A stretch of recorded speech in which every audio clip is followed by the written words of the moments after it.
Archers, attack! Keep firing! Let none escape! Another down! Do not relent! Pull out your sparklers and shove some Roman candles up your ass, because it's the 4th of July, and I'm Slidewhistle. 'Tis I, Immunization, and yes, lubing up a Roman candle is my favorite 4th of July celebration.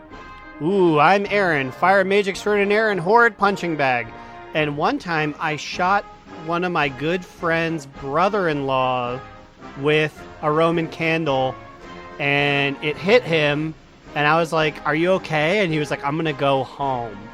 But then it ended up that he was a bad partner, so I think I'm based in the end. Oh my god, that reminds me though, like, one time for 4th of July, oh, by the way, also DN Army, we are recording on the 4th of July, that's why we're opening like this. As you can expect with it being the 5th of July when you're listening to this. Yeah, but that reminded me of a story when I was in, I believe, high school. I had a friend who lived on a lake, and all the houses around the lake would get together on 4th of July and, like, you know, set off fireworks over the lake. And my friend's uncle, who was setting off the fireworks, like, someone like tripped or like accidentally set one off, and like the entire dock blew up at the same time as he was still down there. It was really terrifying. Exploding docks. Yeah, so hopefully everyone had a safe 4th of July. Speaking of having a safe 4th of July, I just want to give everyone out there an update. The Nathan's hot dog eating contest happened. Famed American hero Joseph Chestnut was banned because he got an endorsement from Impossible Dogs. So the loser coward Patrick Bertoletti won with 58 dogs, a solid 17 lower than the record. Meanwhile, Joseph had some sort of stream with 4 army guys where he beat them all by himself. Together, they had something like 50 dogs. Joseph ate 70. He couldn't even find stronger eaters. I guess they're going to be in the hot dog eating contest. he's the only guy who's putting up numbers who's not allowed to be at the hot dog eating contest. I feel like this whole thing has been very wrestling coded, where it's like, fine, if you want to ban me from your promotion, I'm going to make my own over here. And like, I think like, even though it's like a side promotion through Netflix, he's probably making more money and getting more views on that than like what the normal one would, just because of the controversy too. Well, he's a student of the game. Other than Kobayashi, Joey Chestnut is the biggest name in the game. What is it? I don't even remember. I had to take a note on the winner this year's name. I've shut down my phone. I'll never remember it. Who cares? I support Joseph Chestnut. Hey, he's the guy that wears Ultimate Warrior face paint, right? Or he used to. Joseph? So, probably. Yeah. Maybe he was another guy. Also, hey, maybe you still have time to do this. Maybe, like, it's early enough, aired episode at 3 a.m. like he does. There's 4th of July sparkler transmogs available in major cities, Stormwind, Ironforge, Ratchet, Booty Bay, Orgrimmar, only for July 4th. I guess they've always had them. They're like red, white, and blue sparklers, but because of the change in Dragonflight, where white items are now transmoggable, you too can have these rink-a-dink little sparkler sticks. I will say, I feel like there are definitely mogs where this would go really well with, not even just like festive 4th of July ones. They kind of just look like wands that have sparks on them. So ooh. I'm sure like, yeah, Aaron, you might want to check this out. Yeah, are these offhands? I think, no, they're not offhands because, so I put them on just before recording and no, they are offhands. They are offhands, yes. I was like, confirm. I don't know what they would be other than wands, which seems really like, are you a mage and mage alone? Yeah, because I still had on my legendary fist weapon, so that means that they are offhands. Also, get this. Did you guys know that Europe has their own holidays in WoW? Wowhead says, the NPCs traditionally only appeared on July 4th for North American servers, while instead appearing in celebration of Peon Day on September 30th in the EU. So I opened the Peon Day Warcraft wiki page. Peon Day takes place on September 30th only in European realms. Goblin vendors arrive in Stormwind and Orgrimmar and sell fireworks at discounted prices. The reason? So that everyone might celebrate the day that was saved by the hard work of the mighty Peon and the great peasant. What? I don't understand what this means. Is this like a European culture thing? Also, is this one of the only things that like straight up allows like horde like goblins into Stormwind? Well, Valentine's Day, I guess, right? And Christmas. Oh, yeah, I guess I tend to try to forget that happens. And like Pedalfeet like gets a pass, I guess, because he's sexy. So wait, I'm so sorry. You said this was September 30th in Europe? Yes. So, okay, Warcraft Wiki. The only thing I'm seeing is summertime ends. Here. Are they saying like the peons of the world, now that summer ends, have to go back to job, go back to the slop factory? That's a great question. It's a pretty small article on Warcraft Wiki. It just says, legend has it that long ago, the leaders of the two races, orc and human, each called upon a lowly worker and assigned him a great task. The task had to be finished by the end of the day. Oh, it's Labor Day. It's not in Europe, right? I guess maybe, I don't know, but like I feel like that's the equivalent, because Labor Day, that's like late September, right? Yeah. It says working diligently. Oh my god. Both completed their task 4 minutes before the day ended. Thus, on the anniversary of that day, we celebrate in honor of all the peons and peasants everywhere. Also, the article says... Sounds just insulting. Yeah, right? Like, it's interesting that that's made it to... Well, I guess it is Europe. They're a little behind the times, but it's interesting that that's made it to 2024 Day, like the Surf Day. A celebration of all of the losers and scum of society. I guess Peon Day coincides with the anniversary of the European closed beta test. So, congrats, peasants who worked on the beta test. This is your day. I don't really have anything else to say to this. I looked it up to see if it was possibly a reference to something else. And when you type in Peon Day, literally these references to WoW are the like main top things. So yeah, I don't know. Rinkadink. When was the last time you guys lit off fireworks in the middle of the road, sitting on your sidewalk? You know what? I hate to say, but because Michigan, it was illegal to do fireworks here for like a long time until I was too much of a working adult to set off fireworks in the middle of the road. So you're telling me my family just did it illegally and all my friends just did it illegally for the entirety of my life? Or weird. It's just illegal to buy them and that's why we would cross the border to get them? Yes, you would go to that phantom fireworks shop directly on the Ohio border. I think you could fire them and they'd be like, you rascally kids, but you couldn't buy them. Yeah. So growing up, my family would set them off in the driveway or in the street in our neighborhood. Yeah, or as I said, I would go over to a friend's house on their lake and we would watch fireworks there. So basically every 4th of July when I was a kid. Listeners out there, let me know if they're still making screaming bees or killer bees little fire fountain works. They little bees would shoot out and scream in the sky. I haven't seen one of those in years because I'm not going into illegal fireworks shops in Ohio. One time, my friend's dad shot off a real big one, but he was looking because it wasn't going off, and then it did, and he barely dodged it. He's a very calm man, and he came out of the smoke. I swear his hair was singed, and he said, I almost died. Jesus. I'm glad he didn't. Oh, Aaron, did you ever see the Gaston guy at Disney World? The guy who looked like Gaston, who was cosplaying as him? The official business worker man? You mean the Gaston actor? Yeah, I don't know why I couldn't think of the word. Once or twice. He's dead. He died from lighting a firework on his head and his hair exploded. I did know that. I don't think it was because of course I hate to say, these guys cycle, so I don't know if I saw the Gaston who died, but yeah, I did know that. Rough stuff. Don't put fireworks on your heads, kids. It's not recommended. Well, this is coming out July 5th, so they already did it. It's too late. Anyone who lost an appendage today, give us an email and we'll give you a $20 voucher. But you have to give us a picture of your stump. Stump it up. Well, yeah, we'll give you some WoW gold for the stump. Well, so to get back to WoW themed things, what do we want to talk about first off here? I feel like we are to that part of the expansion where if they didn't conveniently release another short story, I feel like we wouldn't have a whole lot to talk about here. Yeah, there's some beta stuff. I'm still trying to really process what this War Within pre-patch thing means, so maybe I'll bring that up later. But they did release a short story for the collection. This one was Thrall based, so it was a little slow as expected. Yeah, DN Army, I'm not going to front here. It was not exactly my favorite of the short stories, and it was a little dull. It was called Trials, and I guess the most interesting part is that, like, it actually gave a little bit of characterization to Thrall's children, Duroc and, Yeah, okay. Renzi, or something like that. Yeah, how are we going to go Yes. about saying this name?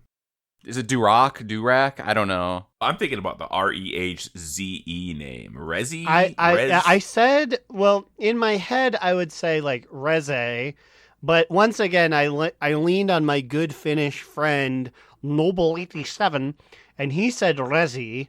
So it's also a nickname, because like later on in the story, Thrall refers to her by her full name, which is just like Amarezi. So like, which is so funny because I'm pretty sure our good friend Courtney, correction, it was Madeline Rue who made that name up. The one who wrote the Dragon book said that like she specifically made that name so that it's not tied to something else. So it's very funny for then a Blizzard approved author to come back and be like, change it. Say that her name was a nickname. We're gonna make a new zone called Amarezi or something. Thrall cannot have the originality to name one of his children something that isn't like a zone. so yeah, this story basically centers around this. I guess it's an orc tradition, which then I guess it was implied that it kind of has been introduced to the greater horde as well, perhaps. And it's called the Amgara, which feels like it's a rite of passage for young orcs becoming an adult or proving themselves as like courageous or some shit like that. Yes, it was tied into the event, much like how the Draenei had a random event that they don't do anymore that you then did as an adult. The orcs had one too. That's their heritage armor quest. So this is supposed to be a part of that. And Thrall started this? Is that what I'm supposed to be understanding from this? Thrall Is that he's the reason? brought it back. Yeah, Thrall so brought I it think- back because the orcs were too whipped to bring it back from Draenor. And so in the Orc Heritage Armor quest, he was like, we are to restart the special ceremony. Oh, And I so they guess mention now- it by its name, the Amgara, in the Orc Yep. Heritage Armor quest? Okay, Yes, cool, the cool. orc, your orc goes through the Amgara and chooses a clan to belong to, because new orcs don't do that anymore because they're all like war refugees. So yes, this is now an extent. A year later, they have decided to add this extra Hydra punching business to it. So yeah, as you mentioned, the story starts off basically by following this young orc who we later learn his name is like Benji or something like that. Spoiler alert: he dies to this Hydra. It's Durok's friend. It's a Durok stand-in, so that when Benji dies, Thrall's like, I don't want my little baby boy to die too. I introduced this, and now that it's threatening my children, I don't want any part of it. But it's also not just any Hydra. It's Trigor the Lasher, which it's funny. So like, Slide, you go ahead and say what you were gonna say. Yeah, because when I first read it, I was like, oh my god, it's Trigor the Lasher. And I mean, it was like, yeah, he's in like Wailing Caverns. And I was like, oh, I meant like the guy from Hearthstone Battlegrounds. He's one of the cards I've been seeing a lot. He's a Hearthstone card? Yeah, he's like one of the most annoying cards. And I'm just like, that's him. And I guess he's an actually WoW proper. Yeah, I will say he's a menace in Battlegrounds, that's for sure. But he's also a menace in the story, and also a menace in game, because you can go to Wailing Caverns, and he is, I don't think he's a boss or anything, but I think he's just a rare that spawns occasionally there. And hunters like to tame him, so there's a lot of competition for that. Also, Wailing Caverns, is this the one with the jump? I think Jump that 'cause will there's two. ruin your dungeon thing? It's Wailing Caverns, and then it's Serpent. No, is that Serpent Shrine? I always confuse the caverns, not being a classic Horde. You know, yeah. I'm going to assume it was Serpent Shrine that has the jump, because I feel like any author worth their salt would have mentioned like Benji cleared the Spinny jump. turtle. He knew that if he messed up that one, he'd fall into the water and all of his friends would kick him out of the Amgora. But yeah, Benji dies, and then the story just follows Thrall and Agra talking about how, these young orcs are dying and, like, what do they need to do to protect their kids and make sure that their kids are ready whenever they decide to take their Amgora. And then it's revealed that Thrall last season said, yeah, my son Durak, you can't go on your Amgora. You're not, like, ready yet. And I guess Durak took that personally. Which I believe you also physically see, because Durak, this was the orc heritage armor quest, was the revelation that, like, he's a little man now. So he followed you around, and I remember him being like, I'm going to do this too. And then Thrall's like, nope. Which also I want to say, and this is terrible to say because I'm glad he got his own little identity. I like that even in the books, they still call him Thrall. Like, the Goel identity, I get that it's like, oh, he's reclaiming his culture. But I was like, I don't want anyone to call him Goel. Maybe, like, his wife can, but he's Thrall to me, darn it. The author he forgot. He's like, oh, fuck, I forgot. He's Goel now. I forgot his back to Africa name. Gah! Also, then I can confirm for everybody who's like, no, guys, it's not Serpent Shrine Cavern. It is Wailing Caverns. That's the one with the jumps. That's the one. Well, what the why did... Well, you know what? Maybe they did mention it, but Noble speaking at 1.75 speed, I only really got the most basic of details. So if there was a mention of that one jump where if you biff it, you spend 15 minutes getting back, I'm sorry. Well, if it is that dungeon, then I feel like the author makes a big deal talking about how fucking dark it was in there. And I'm like, I'm glad that we don't have to also deal with not being able to see well in that dungeon and making that jump. Fighting the Hydra in the dark. What was this, Hercules? Hercules. So then the story continues, basically, with Reza, whatever you want to call her, the Thrall's younger daughter, younger than Durak, is getting to the age where she's curious about what the Amgora is because, her friends and all of them have been talking about it, especially with Benji dying. So Rezi, asks Thrall to explain what the Amgora is. And then, honestly, this is part of the story that got a little bit boring for me. He and Rezi go on a walk, and Thrall explains the 3 different parts of the Amgora and why they're important. And, all the kids are really obsessed with, like, the Blessing of the Clan, I think it's called. The one that's, like, stories passed on about, like, triumphant victories and things. But that's only a small part of it, Thrall said. Can I just say, I think I never really thought about how terrifying orc children would be to be around when there's a bunch of them. But they're all just like, blood, killing, let's rip things guts out. And I'm like, Jesus Christ. Rezi seems to be capable of being a little normal and understanding, like, the bloodlust maybe isn't the way to go all the time. Because she's the child of the one good orc. Explain his son. You figure Thrall is next door neighbors to, like, ram, gore, slice throat, and he's like, yep, that's just like my papa would have done. It's funny because, like, there's, like, Rezi and Durak and Thrall and Agra, like, these names in there, but then, like, all of a sudden this author slipped one in there when, like, in one fell swoop talking about, like, Rezi's friends, and then, like, all of a sudden it was real, like some of our friends' names were like I forget what it was called, like Spiky Spear. I'm like, yeah, it was like Sport Spear or Short Spear. I'm like, okay, I guess. So yeah, then Thrall goes on to talk about these other ones. One of them is the Blessing of the Land, which feels like the shaman-y type one, talking about how, they need to respect the land, be in harmony with it, not take more than they need from the land, etc. Then the Blessing of the Ancestors, which is, like, carrying on the legacy of those who came before them, and then just, like, basically fostering a good community.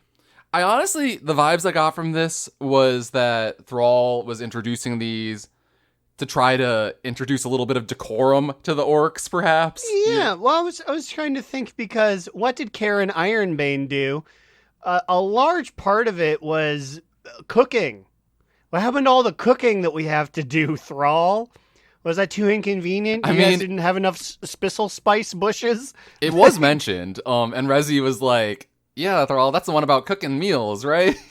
Yeah, because that was like 80% of the quest. I swear, the vast majority of the Amgora was me collecting recipes for Thrall, because he was like, I want seer steaks. And I was like, where are we going to find anything for that? We live in it. You make us live in a desert, Thrall. I want a cheeseburger. Yeah, it's like, where are we going to find wheat, dummy? You purposely set up shop in a food desert, a literal desert. It was like, oh, I don't know. I found you some, like, gamey meat from a dead carcass on the side of the, crossroads down there. And then Thrall's like, no, I don't want that. Give me the son that will stay home. And I had to say, the author had to say, no, you don't want that because Duroc is gone.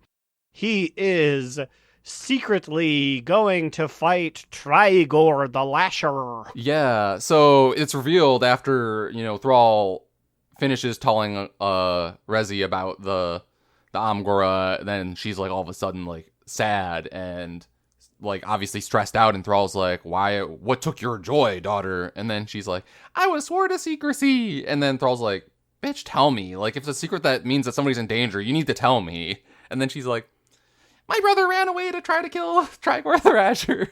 Oh, hell no! And he was like, boy. I need to save him. I need to cheat. If there's one thing I, Thrall, am good at, it's cheating sacred rituals, even when I make them. My favorite part was he was like, we have to get there quick. What's the fastest way we know how to get from our village to Serpent Shrine Cavern? Let's use land mounts. And I'm like, you guys don't want to fly? Take a flight path? Get a wolf? Not a single wyvern that you want. Well, you know what? They don't own a wyvern. Because we had to set up for that funny, anyone else in this family have any reservations? Joke like 40 pages from now. You can't talk about the fact that you just used some bird that you got off a blood elf. So goofy. Yeah, so they take literally a ground mount across the zone. And I'm like, oh, it's really convenient, Thrall, that you still don't like have any like elemental powers. Otherwise you could like literally fly there yourself or something. But yeah, then they find Duroc outside of the Wailing Caverns laying in a pool of blood, and they're worried. And they approach closer and see that it's actually not Duroc's blood, and he has indeed slain Trigor, the Lasher. So, whoopee! Which this is some this is some propaganda for Duroc. I know this man. I hung out with this man for like 45 minutes while I did my own Amgora. Loser Mar even.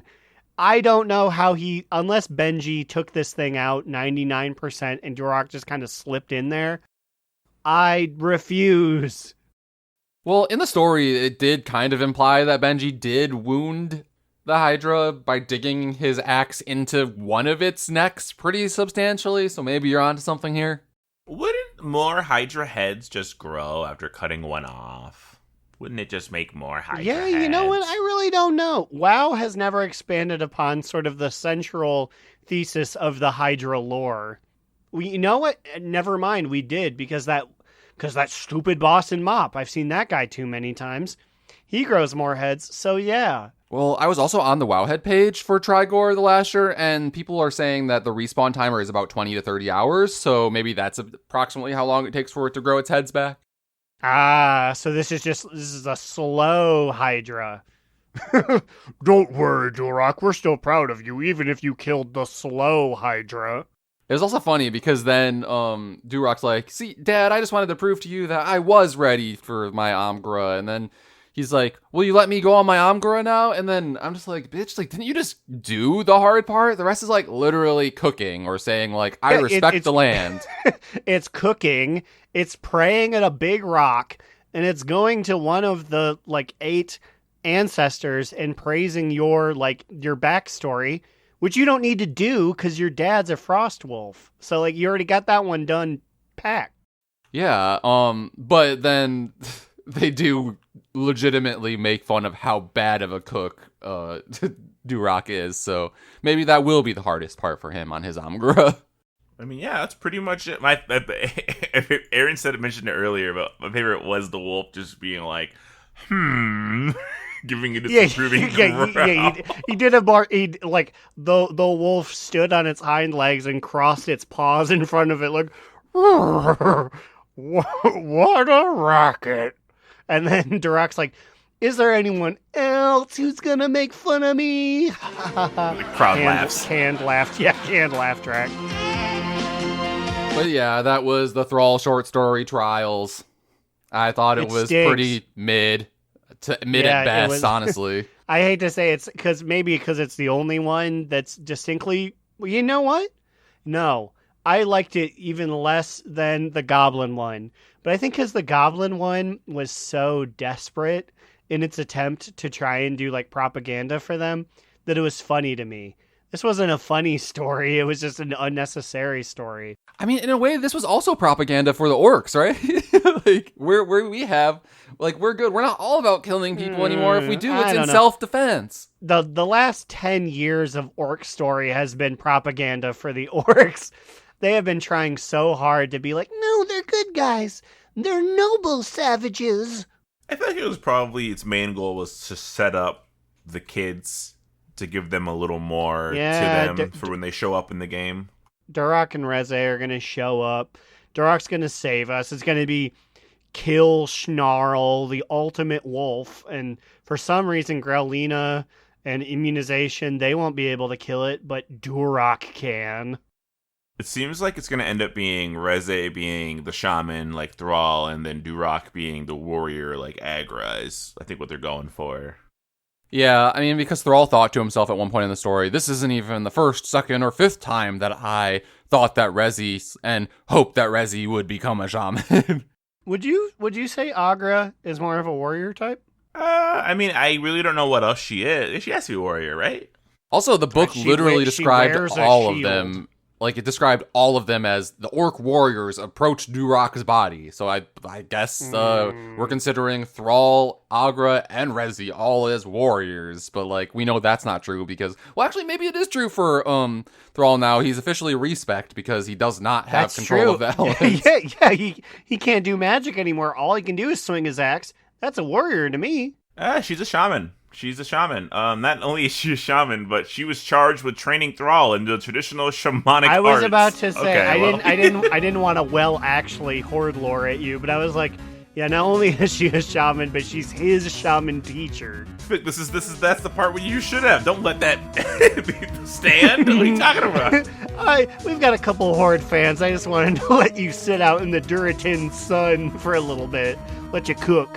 Why doesn't she do more shaman-y things? Maybe the Hordes do more Why doesn't she do anything, is what I'm saying. She got Dragon Ball Z, Akira Toriyama wife-moded so hard that all she does is make kids anymore. I haven't seen her do a single Earth Shock in 10 years. Well, maybe she needs to teach Thrall again or something. Like, come on now. I love the Wikipedia notes and trivia. She has praised the Earth Mother on at least 2 occasions. Wow, 2 whole occasions. Oh, this is actually a pretty good tie-in. So NetEase, China, after they destroyed their Gorehal statue in a protest against Bobby Kotick, got back another one, and they must have requested this one. They wanted, instead of having a regular Gorehal, they got a light-forged Gorehal, standing at 15 meters. Wait a minute. Lightforged Gorehowl, wouldn't that specifically be the item of Garrosh Lightscream? Like the one that is allied with Yrel in alternate timeline? Yrel's like slave, her bitch? Yeah, so I guess when they got the Gorehowl version, it was to commemorate the release of Warlords of Draenor. So maybe they're just Yrel stands. Because they're like, yeah, we know the version, the other one was fine, but can we get the one that Yrel leads? Damn. You know what? I'm going to have to pull an Overwatch 2 and officially switch my alliance to Asia and Oceania, because I too am a Yrelston. You know, I've never been more proud to be Asian in my life. That's right. We're making our announcement. We're moving over to the Chinese servers, everybody. Catch us over there. What even? Do we have an example name of a Chinese server? Are they lore names or is it China names? Well, you see, they have the server Lightforge, they have the server Urel, they have the server alternate timeline death of the Prophet Velen. They have the server and it's just the full YouTube like URL. The of URL the Death that I of can't Velen even video. find anymore because I think it was taken down, unfortunately. I don't know, maybe it's still up there in China, so I don't know. Okay, I found the names of the Chinese servers. Illyria, Silverhand, Echo Ridge, Agrimar, Animal Bar, Uldaman, Altar of Storms, Booty Bay, Dustwind Gulch, Den Trollbane, Dustermoth, Valley of Kings, Black Dragonflight, Black Rock, they have a lot. Red Dragonflight, Kilrog, Kardos, Lord Kazakh, Kurdan. Honestly, these ones are kind of lame, honestly. Are those Asia and Oceania or just China? That's just China, because they have their own, because of the rules that they have. True. It's interesting that they have ones that have their dragonflights. That's kind of, like being on Red Dragonflight? I don't know, that's kind of badass. Red Dragonflight, standing by. I would like to be Growlina - Red Dragonflight. That's pretty cool. All right, if you guys want to move on over with us, you can find us on Red Dragonflight when the servers go up. Are they up yet? Can they play officially, or is it still to come? They wouldn't make the axe if the servers weren't up, right? Also, that's still wild to me. Like, is there even a model of this Lightforged Gorehowl in the game? Because, like, we never actually saw these things, did we? Yeah, how in statue form do we differentiate this from standard Gorehowl? Does it literally glow? Are there light fixtures now? Yes, so here, I'll send you a picture of what old Gorehowl used to look like. And then here is... Also, sorry, I don't know why. This old time we were talking about Gorehowl. I didn't know it was literally just the axe smashed into the ground. No, it looks fucking huge, too. I thought a man was holding it. No, it's just Gorehowl dug into the ground with Chinese text. Also, but yeah, like, the whole lore backstory of Urel and Lightbound Maghor orcs, we don't actually ever see them, do we? It's just like, I think it's just like in text, right? No, there's a mention during their intro quest where Urel talks about that she broke their leader. So I don't think we ever see Garrosh light scream, but she talks about the fact that like she corrupted their leader, and so the only person they have left is the old and dying Grom, who dies in that quest. So that's why Gyara is the leader, because she's like the only head one left. Head baddie in charge. Ring, ring. Born on the 4th of July, it's Ryan. That was my good friend Alex's brother. He used to say that when he would answer the phone for a solid 3 years. Have fun with her, Ryan. Throws bracelet into woods. Yeah, I wish I could contact the young girl who filmed that video, because the snappiness of her camera work is second to none. Okay, so I don't normally talk about like the War Within quests and stuff, because I don't like look. First of all, I don't want to see it early, right? And most people don't. But this is a little baby quest that I think is a little interesting. Ooh, well, a little interesting baby. Ooh.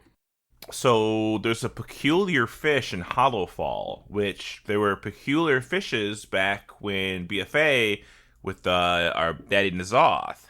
Like, you know, that eyeball fish that we saw. Ooh, yes. Are these similarly eyeballian? Eyeball time. Also, like, is this a reference to, like, do you guys remember, this might actually be what you're talking about, Side, like, the fish that basically spoke and reached out to Ajara and gave her, like, Queen Ajara Naga powers by it and such? Yeah, and then, look, we saw one, like, in BFA, but this guy doesn't have an eyeball, but he does got some teeths. So it says the quest begins with a gasping fish, which you loot from a Cobus? I don't know what the fuck a Cobus is. I would assume a kobold variation, considering we will be seeing a number of them. And the quest text says, its dehydrated lips faintly move, yearning to whisper. While the creature is unable to speak, you hear a voice in your mind as it begs you to take it to water. If you're kind enough to listen, it offers to repay you for your gesture. So then when you give it crystals, it basically says, They are gone, but their blood remains. The blood remembers. Swim in these dark waters and be changed by them. No light shines in these depths. Dark blood rains from the false sky. It tastes of wars past and wars to come. Okay, pop off. So then, basically, once you help the fish further, the fish asks you to take it further out to sea because exposure to the light has weakened it, so it needs to be carried to deeper, darkened waters, where it can return to its kind. So when you let the fish go, its form changes, and the fish was using an illusion, and it's actually one of those little octopus dudes, one of those mini octopus guys that we see normally kind of floating sometimes. And these are basically confirmed to come from Kraken Daddy Azumat, who we last saw in Battle for Azeroth sneaking behind the waterfall. Remember that when we were in the big water dome in Nazjatar? It would be like a special, like, I'm here looking at you. Honestly, it's been a long time. I mean, well, so wait, sorry, I'm just putting some pieces together.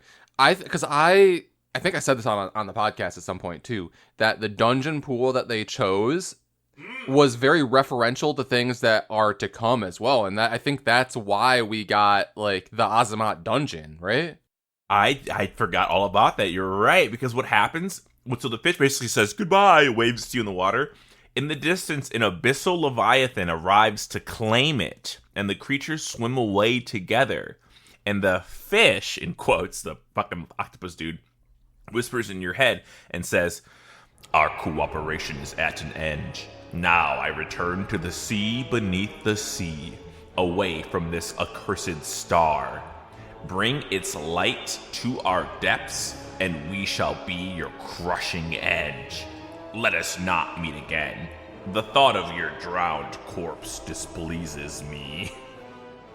I mean, the wording is threatening, but I believe ending with saying the thought of your drowned corpse displeases me. I think that's a positive sentiment, though. Yeah, he particularly does not want us dead. Yeah, we have a shooter in the the dark aqua forces that N'Zoth sort of has control over. There's going to be one guy who, when they finally attack us in 15.0, is like, "I don't want to fight him. He saved me from a dry death." Do you think this is an Azumat face turn? Because Azumat was watching us in BFA. He didn't do anything. Remember, Azumat's he's the big guy who you grow really big and you fight him in the dome by like trying to figure out where he is. Azumat is not. Is he related to the big squid that attacked in Siege of Borealis? No, I guess he's only related because he's technically, it's been confirmed in the lore that he's the progenitor of all Kraken, and that was a Kraken, but maybe he couldn't control his little son. So maybe what you're saying is right. Like, this little guy will go back to Azumat and be like, "Those guys are really good." And he's like, "I know, I watched them in BFA, and the N'Zoth and Ashara wouldn't let me join them, so I'm gonna help them out, because fuck them." I'm getting tired of lore characters like Jaina, Thrall, Bane. Who cares? Give me an expansion where I have to go check in, with Azumat. It's like, "What did you learn?" And then it's just like a giant fish eye that I talk to. You know, I'm tired of all these different councils that are popping up to serve all these different races across Azeroth. How about all these different races that have councils now to lead them come together as a council that serve under Azumat? Honestly, though, okay, Wahid comments once again, coming in clutch. Somebody says, "Nermat, isn't Azumat under Neptulon now and no longer our enemy?" Enril766 responds to that and says he was. Not sure if that's still the case. So maybe Azumat, because, after we killed N'Zoth and cleared the control he had over his brain, maybe he's back to being a little secret snitch for Neptulon, who we also haven't really done much with since Legion. I was going to ask, when was the last time we interacted with Neptulon? I think, Legion, right? Yeah, I guess the shaman saw him, but as anyone other than a shaman, I don't know this man. Literally, his dungeon's the only time I ever talked to him. Oh, I guess Azumat appears in one of the delves in War Within. People are like, "This Wahid writer's bad." So take all this with a grain of salt, but it seems like we're getting a lot of Azumot lore coming up. He shows up and he's like, I hate you. I'd never be friends with you. Squishy Jr. lied. He doesn't know what he's talking about. He didn't even pay for beta access. All right, well, I guess now we can just do we got trading posts, July trading posts. woo-hoo-hoo. Last week was a little too early, and this week we're technically still on time. Yeah, so, here is our fashion photo review of the July Traders Post. Up first, we have a transmog set in ensemble called the Deepest Depths Diver Suit. I don't know that we have, prices here, but so we can just go off of, its appearance. Yeah, this one's $800 for the set. I'm going to give this a shoot, actually. I like that this set is being introduced. I love the... It's literally just imagine... Also, I'm so sorry. Shoot, as in your favorite? Yes. Imagine an old-timey diving suit. We've had access to a diving transmog helmet, which I've had on my mage as an engineer for a long time, but he can't transmog it and wear it all the time. I gotta put it on.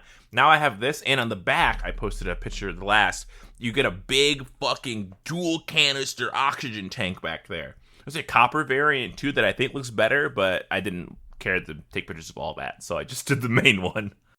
Honestly, looking at all of this as well, I think I have to agree with Slidewhistle and give it my shoot of the month as well. I just really enjoy it. If not this, then what we're gonna review next? It's close. So interchangeable between this one and the next one, between shoot and very high toot, I suppose.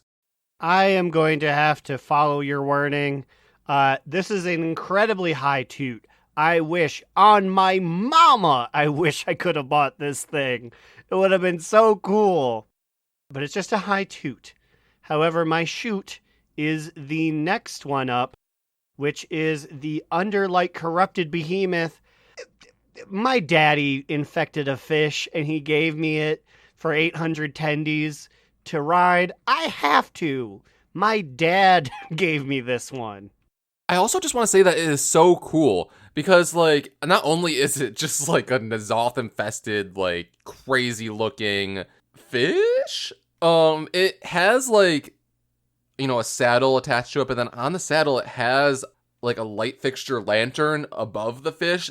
What are those fish called? It's supposed to be, an anglerfish, right? Yeah, it's like an anglerfish. Yes. It's very high toot. I love this thing. Yeah, so very high toot from me as well. The theming of this month is definitely underwater Nazoth sea creatures. Azumot? Question mark. Yeah, because up next we have a pet called Blub. It's this little tiny fish in a bubble. I feel like all three of us probably are kind of, well, maybe not Slide, but definitely Aaron and I are biased against any of the pets in the shop. But I'm gonna give this little guy a toot. I just think it's adorable. He gets a toot only because his name is Blub and only because he looks stupid. He looks like he's like, oh, what's going on? I'm giving Blub a toot too, yeah. But Blub, I would never buy Blub, but if I had the money, I'd consider it. I mean, Blub's heart has always been bigger than her tank, but once the rest of her got too big, she had to find a new home. Fortunately, she can now travel with you and see all the marvels of the world. They wrote so much for Blub under this description. Yeah, way more than any of the ones after it, because after this, we get the Deep Sea Treasure Pack. It's a transmog back piece, and it just says... I'll get to it, Aaron. I'll get to it. Don't worry. It says, carry a part of the ocean without... Okay, first off, carry spelled C-A-R-Y, a part of the ocean without wherever you go. What does this mean? My God. This is so bad, Blizzard. Open the fucking schools. Get someone in to read the things your AI writes. God. What happened here? That is so... Carry a part of the ocean without wherever you go. So obviously they meant to... The word without should be gone, right? They probably meant to have something else. They didn't strike it. Yeah, but then carry is spelled wrong too. What the fuck, Blizzard? It's not even an AI thing where it auto-corrected. C-A-R-Y is nothing. Pretty Also, bad. by the way, this is 300 tenders. It used to be 800. Wait, when did it use, like, did they nerf it at some point? When they data mined it in like June, this thing used to be 800 tenders. Now it's 300. Oh, I mean, like, for 300 tenders, I actually really like this. This is a toot from me. Yeah, I don't know if we actually described it very well. We just talked about the description, but it's literally a clamshell on your back, and the clamshell in the middle of its mouth is open. It's got like a little snow globe, but with like a Agitara features. Yeah, it has a little Nagitar. Well, it has like a Naga statue and some coral. It's fun. I love this thing too. Wish I could buy it. That's the theme of this month. Wish I could buy it.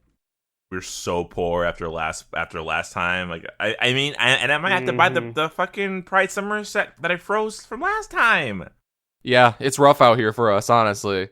Luckily, we can all, I assume, agree to come together and say we can skip the Vengeful Crusader's helm. It is a plate helm. It is purple. It's not recommended for mosh pits. It's just big and sharp and ugly. That's a boot. Boot. We got the Riptide staff. It's a tentacle purple staff, which a version of this does exist, but it's like a lighter purple. This is like very vaguely darker. I'm gonna give it a moo. I don't know. It's kind of okay. It moves around. I'm also giving it a moo. I think there might be a version of it that's like blue, palish blue, maybe even too. Moot, I guess. Yeah. Boot. It's not a very interesting staff to begin with, and I already have 3 versions. Moving on to the Titan Thunderbow. Moot, because I will never own bows, but I will leave it to people who do.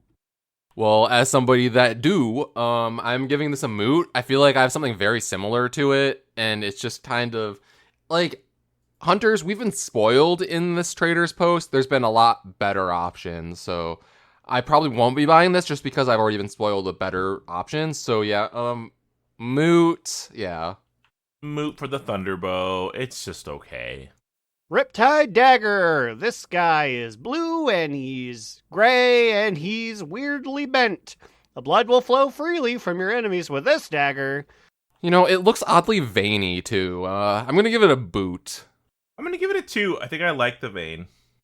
It's a funny looking guy. I'm gonna give him a toot. Will not buy him, but toot. Up next, we have the Riptide Gut Puncher, a fist weapon, and again, vaguely like sea creature of Nagitar, Azamat themed with tentacles and some eyes. And what are the spikes on the top of it supposed to be? I think it's supposed to be teeth. So the thing is, I think you've shoved your fist up a sea creature's bum hole. I think those are tentacles it used to move around, and then the thing you use to do damage is its teeth. So I think and also I can confirm it looks around and blinks when you like have it on your hand.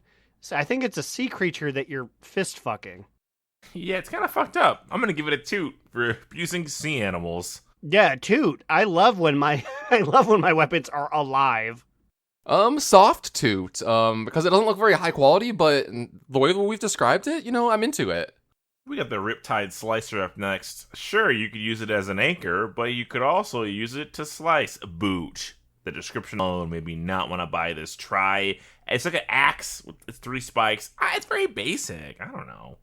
I won't be buying this because I don't really have a character that uses 2-handed axes. Also, I think it's kind of bland. Boot. I'm going to give it a moot. I don't want it. I don't like it. But God, Bai looks like he's having fun with it.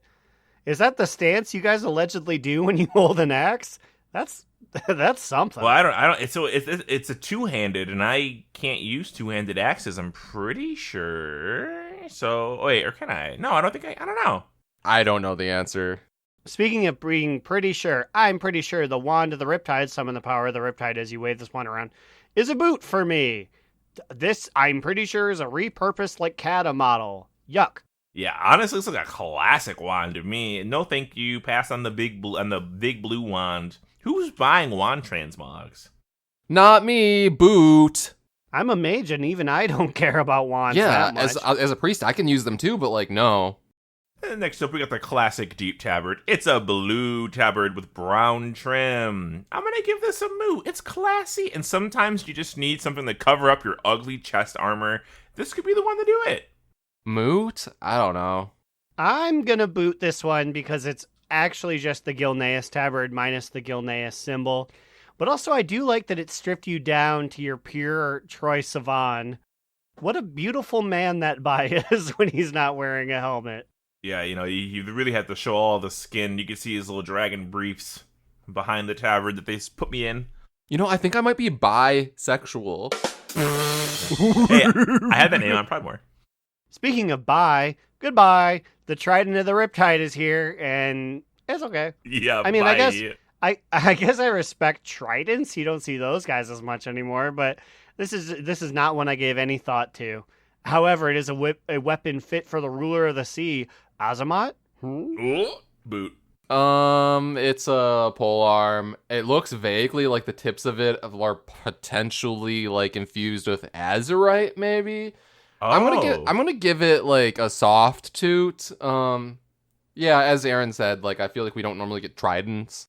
We got a one-handed sword next, Blade of the Riptide. They're really going for this theming where they have like two spikes on the edge and then one main spike or pillar or sword. This one I really don't understand how you use this as a weapon in combat, so I'm gonna give it a boot. But I'm potentially giving this my lowest boot of all time of anything on the Traders Post. This is perhaps the ugliest thing I've ever seen, and it's not even ugly because it's old looking. We've seen some vanilla ass models, and this isn't one of them. But like this one, like what the fuck is this color combination? It's coated in like this blue crystal stuff, and then it has like some orangish tints and gold, and then its base is doo-doo brown. Like what the fuck is this? This is ugly. Also, it's a sword, but the proportions make it look like a dagger or like a meat cleaver. It's so bad looking. I hate this thing. It was once said, if you want to be remembered, be amazing or be terrible. Do not be mediocre. And Blade of the Riptide is the most mediocre sword I've ever seen. They really tried to they're like, how do we sell this? And the description says, the wave-like blades allow your enemy's blood to flow like water. Okay, that's nothing. Yeah, I still hate it, y'all. Riptide Basher. However, Riptide Basher, I like Riptide Basher. It's just a big fucking piece of metal. The enemies will fall at your feet like a wave breaking on the shore. It's a one-handed mace. Yeah, it's a one-handed mace. It's big and ugly. It looks very Shadowlandsian. So it's interesting that they're like, no, it's supposed to be like under the sea themed. Yeah, I'm giving this a toot because maybe we should start judging by categories of like mace, axe, sword. So in a mace contest, there's no mistaking this as a mace. Like this is a pretty hefty fucking mace. It's very big for a one-hander. You figure like a frost DK coming at you with two of these, that's intimidating enough. You guys convinced me a little bit. I'm giving it a moot instead of a boot. More than fair. The Riptide Bulwark brings up the Riptide Rear. It's a shield that I'm going to give it a moot. It's okay. I don't have any pieces that are... My arm isn't sticking through it, so that's already a plus for shields with me. Speaking of Shadowlandsian, this is giving like very much like Torghast to me. Light toot, perhaps? I don't dislike it. If I had a character that used shields, perhaps. But again, if I had a character that used shields, maybe I would already have something similar to this. So I don't know. I'm giving moot to this. I swear I have this on my shaman. I don't know where, but I'm not going to give it the benefit of the doubt because it feels too familiar to me. Yeah, I see that. And rounding out the pack, we have the reward for the month, our cousin, our little niece and nephew, Trishy. Trishy! She's a little baby Naga. Looks like a little Ajara, right? Is that what they're going for here? Yeah, so we're back in our pet era for the final reward. As much as I don't like pets being the final reward, Naga themed, Nazoth theme, Trishy, you can hang out. I mean, you're forced into my bags. It's not like I could say no. So you get a very soft, an almost liquid toot. Oh. Just a mere point or two away from a moot, but You're okay to be here. I guess it helps I didn't have to spend any money on you. That's true. I mean, like, I feel like we can't really be mad, I guess. So that's why, like, I'm giving it a moot. Or maybe You're better than the watch. maybe a very, very soft toot. We don't really see many things like this. I'll give it that. Yeah, I'm gonna sign off on an Aaron's liquid toot, I think. There's a lot of detail going on here. Like, the little necklace she has around her neck is about the same as the watch we got, and then she's got more than the watch. So yeah, I think you're right. Trishy is saved exclusively by the fact that the watch exists, which I think was probably the worst we've ever gotten. If you're out there transmogging the watch on a daily basis, please show me the mog. I've got to see what it looks like. I just want to know what your life, is like. Because as a mage, all of my outfits have sleeves, which means the watch can't be seen. So, like, who and what are you? You know, there are, like, distinctly watch people in real life. Maybe there's just, like, those people that play WoW and want to show off a watch. But, like, literally, this is, like, the only watch that you have in-game. So, like, I don't know. Rokuma, or, I'm sorry, Papa Cheese. What is he doing? Because I know he's a big watch guy, IRL. What's your mog looking like? What's that Tauren got? I got 2 on. Always got to keep the time going. Speaking of keeping the time going, it's time for our top 2 bottom boot. Medium mood. Immune. Kick us off with your top 2 bottom boot or medium mood. Ooh, I really like the stank you put on that medium moot, but unfortunately, I have to give us a top 2. Top 2. And honestly, all this chatter and yapping that we've done this week about Azamat, potential like Naga, deep sea connections, I'm really excited about like the potential of those storylines going into War Within and beyond. Like I love that shit, so I'm very excited for the potential that lore could hold. Yeah, I want more whispers. I want more whisper talks to go on. I mean, you know, the 3 of us are big whisper heads. Literally, we still have the Eye of N'Zoth on our heads, so... Whisper and eye, you know? Slide, what do you got? I got a top 2. Top 2. As you know, I'm the local whelp daycare aficionado over here. Yeah, definitely. Yeah, you were on that shit day one. And I gotta say, really having a good time with these quests. I'm actually excited to come back for more. I just love that I'm saying it's like it's brand new news, despite it being the oldest news ever. I'm trying to think how old this is. I feel like I was slow. Not a year old, but a solid 6 months ago, maybe this feature came out. I mean, and like I was late to the draw, and I only started really ramping up when like the Taven meta was like fully going to be announced. I really like the little blue dragon guy with the glasses. I just did his quest like 2 days ago, and I'm glad you have a favorite. And we had to get his book, and then he thinks the book is his friend. He's like, "This is my buddy." Oh, did you get to the yellow one who's always asleep? I'm sorry, the green one's always asleep. No, that egg hasn't hatched yet. Oh, spoilers for a year-old content. I got my little boy fitted for his glasses, and we got some books, and yeah, today I'm gonna meet Green Sleepy Dragon. Woo! Spoiler alert: the green dragon likes to sleep. Slide. Fuck. What about you, Aaron? What's your top 2 bottom boot? Medium boot.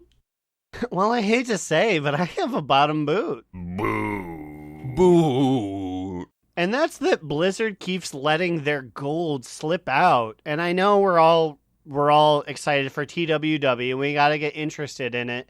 But there's this short story collection that they're going to be hawking at us for like $35. There's 6 people featured on the cover. And with Thrall story being released today, like 5 of them have been released.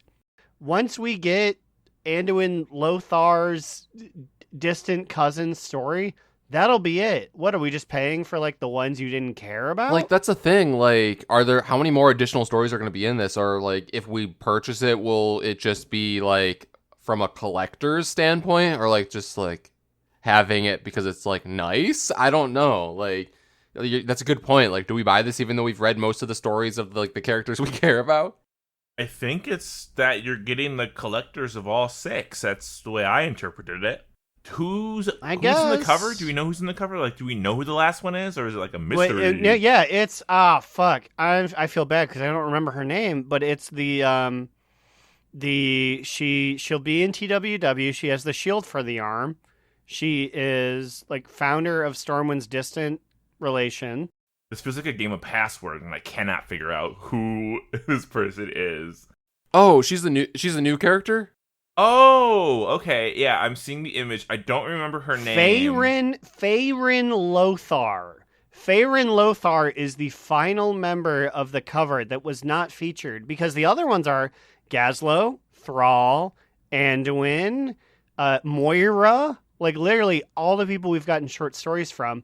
So if in the next week or so here we get a Faeryn Lothar story, that's it. That's all the major hitters. I hope we get it next week because I've been meaning to talk about. I really don't understand the Arathi lore we're walking into because, like, obviously we know where Arathi is for us. Why are there humans underneath the ground? What are they doing? How do they have the last name Lothar? What's up? Why does she wear a shield on her shield arm? I saw that, Blizzard, before you could patch that out. I saw that screenshot. I didn't. Yeah, it's very unfortunate. I don't know if they didn't program it correctly. She had a shield that she was holding with her shield arm. Bad show. Hey, it can't be any worse than that Trading Post typo. Speaking of typo, I'm sure this list is full of them because I'm a fool and drunk and reading things off my phone. The names on this list include Ahoy Vince, NSYNC / Drag Race, Azure, and Digital Dave asking Growlina to say, "For the Horde." Mitch, who wants to remind everyone that Rathian isn't daddy, he's a literal child. Crucifix, Alternator, Saracen Hawk, Chris M, Kick Puncher, Jerome, Drew, the 760 Druid, Adorno. Honestly, if I saw that damn thing in my living room, I'd stomp on it until it was a small brown stain. Losing the Patient, Gershie Super Squirt Day, Calcus waiting for a pre-patch, Cilantro, Wooly, Slidewhistle's Secret Stalker, Teehee, Adam N, Vanderlyle, and Will, aka Tire, Trade Chat's fallen father. Thank you to our top 2 patrons! Here's an exclusive toot just for all of our top toot patrons. If you're not a top 2 patron, pretend you didn't hear that. Cover your ears. If you want our exclusive fart content, go to patreon.com/do-not-relent. Yeah, check it out. Or send me an email at do-not-relentpod@gmail.com, which they will also read. What about you guys? Where can they find you on the internet? Well, you see, you can find me, Alex or Immunization, on Twitter at New Era Alex or on Blue Sky at Immunization. You can find me, Aaron the Human, at the Bigacheesy on Twitter.com and watch me play Vigigrams at twitch.tv/AaronDNR. After this recording, I'm going to do my own Joey Chestnut impression and eat 4 hot dogs. Hell yeah. Also, go to do-not-relent.com. I don't know if we said that again, but there's other links there. Yeah, more do links. Do that. All the links are there. Peep the links, just like you're gonna peep this 4th of July explosion. And remember, Another down! Do not relent! Do Not Relent is a podcast within the 3HNC network, representing U.S. Proudmoore's premier podcasts. That was a very good wish.